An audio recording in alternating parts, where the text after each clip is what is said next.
Hi guys, it's almost impossible to see me today because my little clip on the back of my phone fell off. So I'm having to hold you up with a paper towel. Yeah!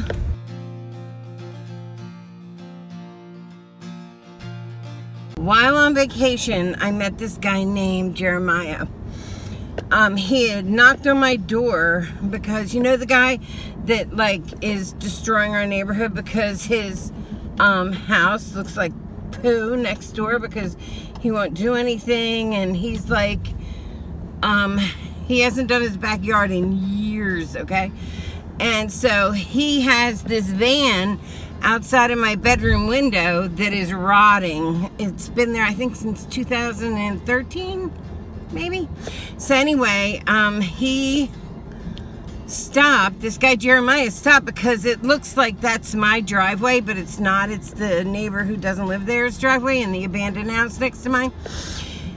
And he wanted to see about buying the van, and I was like, oh no, it's not mine. And so many people stop all the time and ask me if they can buy the van, and I was like, yeah, unfortunately you can't buy the van because it's like 1,000 people have tried, and the guy just leaves it out my bedroom window to rot. It's literally turning green. So anyway, Jeremiah and I start talking because he has this kind of sad story about a breakup, a 9-year relationship. He walked out with nothing but his van. He left the money, the house, everything for her, and he walked out of this relationship. And little did he know that his van, he used to go around to people's houses and detail their cars like in their driveways. Well, his work van blows up, and then he has roommates and he has to pay rent, and it just snowballs down. So he's down on his luck, you know. And so he starts talking to me about the fact that he worked for ADT marketing, like a manager, and he gives me a spiel, and he's good. And as you know, I do marketing. So I am here to pick him up this morning, to bring him to work, to meet the boss. And if he's not here, then I'm just gonna go and assume he didn't want the job. But if he's here and he wants to change his life, I'm here to let him. So let me pull in and park. We'll see if he shows up. I know, it's a crazy like chance I'm taking because I don't know this guy, and you know, he's a young guy, and I fear that I might be like jumping into something that I really can't handle. But for right now, it felt like the right thing to do. So let's see. I mean, he doesn't have a car, he doesn't have a phone, he doesn't have a dollar, but he's talented. And if what he said to me is true, he'll be here today at 9 o'clock. He's got 8 minutes. If he's not here by 5 after 9, I'm leaving. So we'll see.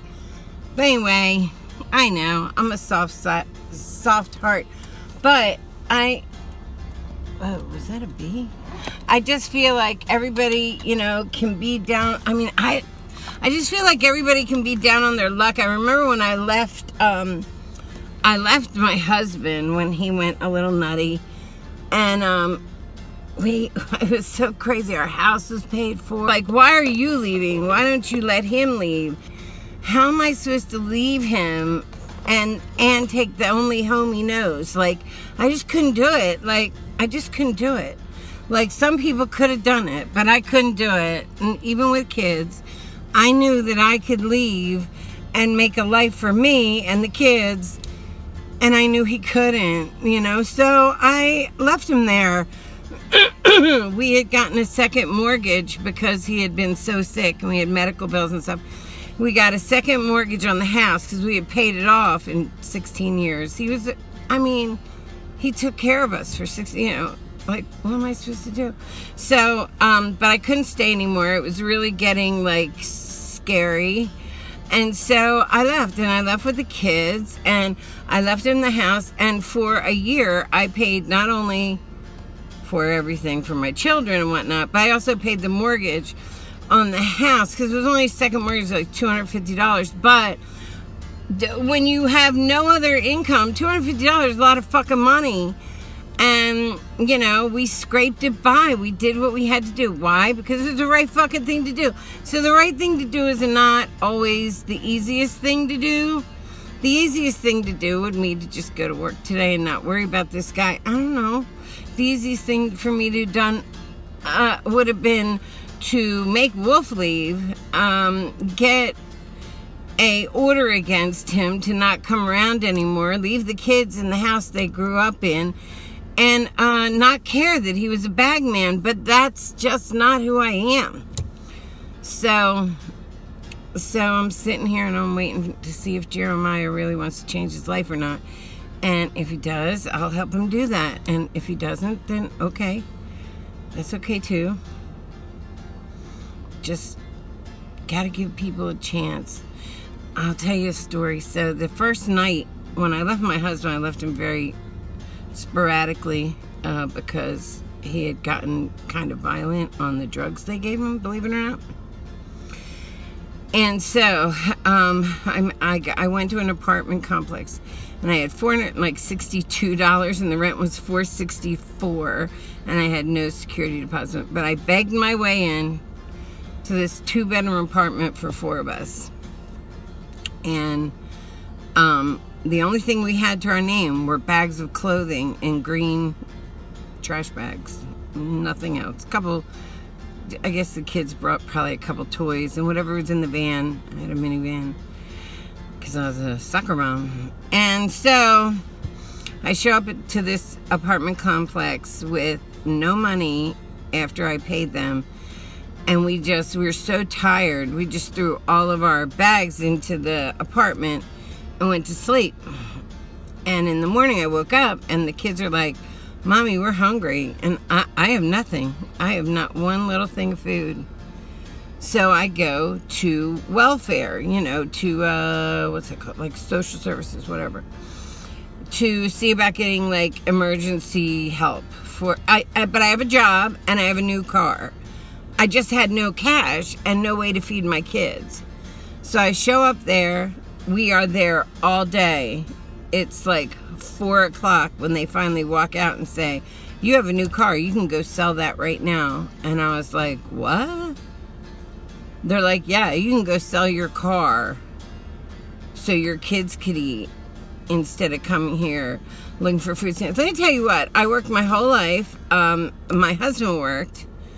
I never got anything from the state. That wasn't what we did. We didn't need to. He was a truck driver.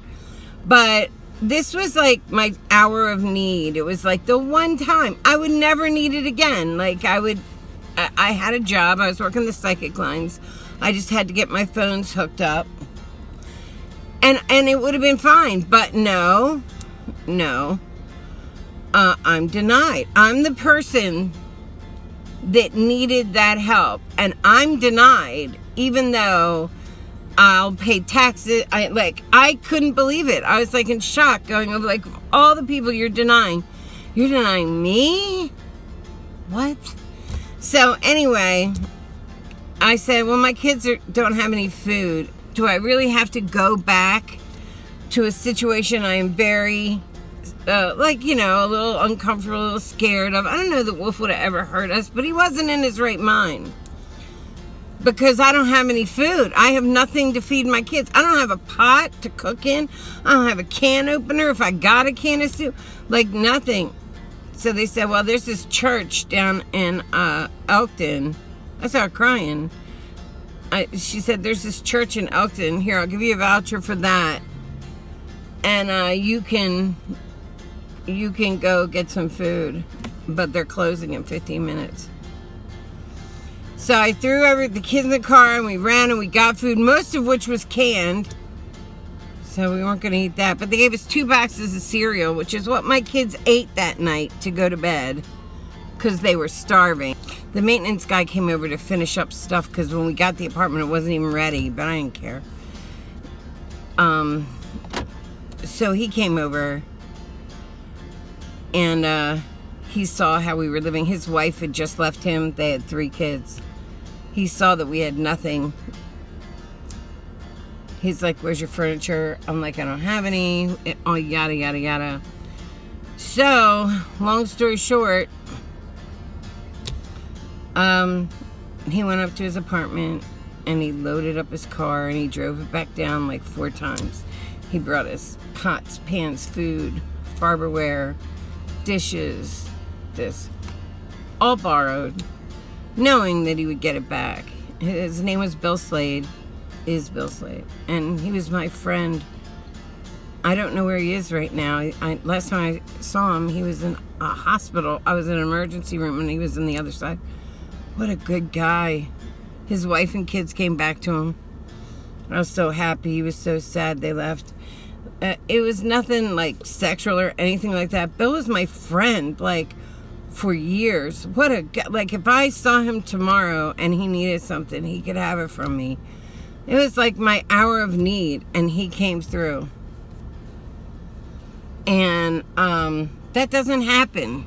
There's not a lot of that out there anymore, especially under this Trump. Oh, hi, babe. But here he is.